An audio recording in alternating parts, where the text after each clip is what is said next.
Bismillahirrahmanirrahim. Assalamualaikum warahmatullahi wabarakatuh. Saya Muhammad Tantra Hikmawan. Hari ini akan mempresentasikan tentang pengendalian keuangan.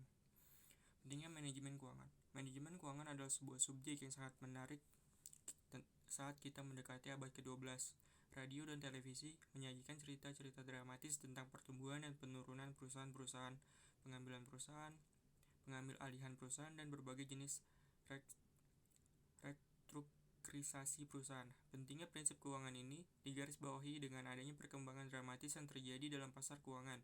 Misalnya pada bulan September tahun 1989, Campo Corporation tidak dapat melunasi pembayaran bunga untuk sebagian besar hutangnya.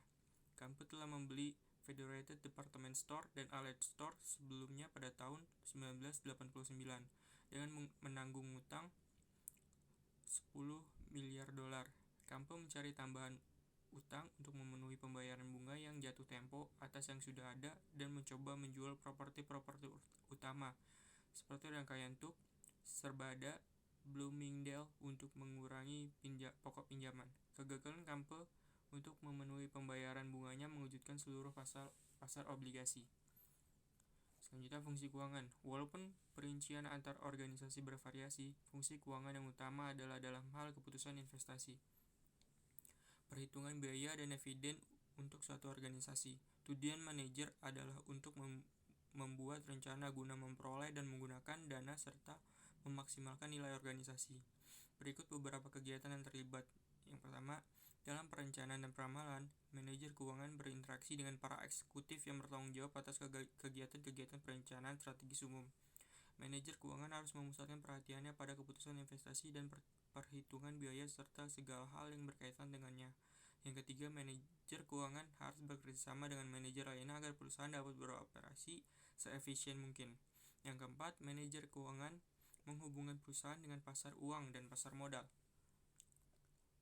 Dilema pengendalian. Beberapa tahun lalu, suatu perusahaan yang menghasilkan produk baja didirikan oleh 3 orang pemilik untuk menyediakan produk-produk spesial dengan metode produksi berdasarkan komputer. Perusahaan mereka mengkhususkan diri pada pabrikasi baja, mengutamakan desain inovatif dan berkualitas tinggi. Perusahaan telah sangat berhasil dengan keunggulan utama pada fleksibilitas, kualitas pengendalian dan layanan pelanggan. Namun dalam jangka panjang, karena mengutamakan layanan, kualitas produksi, perputaran yang begitu cepat, dan layanan purna jual, harga perusahaan mungkin lebih tinggi dibandingkan dengan beberapa pesaingnya. Namun mereka tenggelam dalam kesibukan mengelola pertumbuhan dan keberadaan bisnis mereka. Meskipun mereka menyadari terdapat banyak peluang untuk memperluas keberadaan dan pertumbuhan bisnis mereka atau melakukan diversifikasi bidang lain, kesibukan tersebut telah membuat mereka mengabaikan komitmen terhadap ekspansi. Definisi pengendalian keuangan. Umpan balik mekanikal versus respon perilaku. Fokus utama dalam pengendalian keuangan adalah perilaku dari orang-orang yang ada dalam organisasi dan bukan pada mesin. Aplikasi mekanikal dari pengendalian seperti termometer yang mengendalikan temperatur tubuh telah menekankan pada sifat mekanikal daripada sifat perilaku. Perluasan konsep-konsep tradisional. Konsep-konsep pengendalian dalam akuntansi sering kali berarti hasil dari informasi akuntansi adalah langkah akhir dari peran akuntansi. Ketika sistem pengendalian dirancang secara tepat untuk menghasilkan informasi yang akurat dan andal, fokus sistem pengambilan secara tradisional terletak pada 7 faktor berikut. Yang pertama, mempekerjakan karyawan yang akan melaksanakan tanggung jawabnya dengan kompeten dan integritas. Yang kedua, menghindari fungsi-fungsi yang tidak harmonis dengan memisahkan tugas dan tanggung jawab.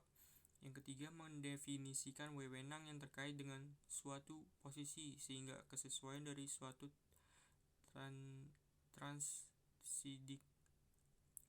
transaksi dilaksanakan dan dapat dievaluasi. Yang keempat, menetapkan metode yang sistematis guna memastikan bahwa transaksi telah dicatat dengan akurat. Yang kelima, memastikan bahwa dokumentasi memadai. Yang keenam, menjaga aset dengan mendesain prosedur yang membatasi akses terhadap aset tersebut. Yang ketujuh, mendesain pengecekan independen untuk meningkatkan akurasi. Pengendalian terpadu. Secara formal, sistem pengendalian komprehensif merupakan suatu konfigurasi yang saling melengkapi, yaitu subsistem formal yang mendukung proses administratif. Untuk dapat diinformalkan, suatu subsistem pengendalian seharusnya terstruktur dan berkelanjutan, serta didesain dengan suatu proses yang tepat untuk mencapai tujuan yang spesifik. Untuk bisa menjadi pengendalian yang komprehensif, suatu sistem pengendalian seharusnya mencakup aktivitas perencanaan, operasional, dan fungsi umpan balik. Faktor-faktor konseptual. Konteks dapat menjadi penting untuk keberhasilan dalam mendesain dan mengimplementasikan sistem pengendalian keuangan. Konteks mengacu serangkaian karakteristik yang menentukan susunan empiris dalam sistem pengendalian yang akan ditetapkan. Proses dalam mengidentifikasikan faktor-faktor konseptual yang penting merupakan subjek tertinggi dan sangat temporer. Seperti apakah pendapat seorang manajer lebih penting daripada pendapat manajer lainnya? Semua daftar dari faktor-faktor konseptual itu kritis merupakan subjek untuk melakukan perbaikan secara menyeluruh. Pertimbangan-pertimbangan perencanaan. Pertimbangan-pertimbangan perencanaan. Pengendalian telah didefinisikan sebagai suatu inisiatif karena diyakini bahwa kemungkinan pencapaian hasil yang diharapkan tinggi. Untuk memperbaiki kemungkinan keberhasilan, para desainer akan mencari cara untuk menghubungkan yang dipercaya bersifat nyata dalam lingkungan. Kesimpulan, pengendalian dapat didefinisikan sebagai suatu inisiatif dalam memilih karena yakin bahwa kemungkinan untuk memperoleh hasil yang diinginkan akan semakin meningkat. Suatu sistem yang komprehensif atas pengendalian dapat ditemukan pada perencanaan, operasi, dan kegiatan umpan balik organisasi. Agar menjadi komprehensif, suatu desain pengendalian seharusnya juga responsif terhadap lingkungan organisasi. Sekian presentasi saya hari ini. Wassalamualaikum warahmatullahi wabarakatuh.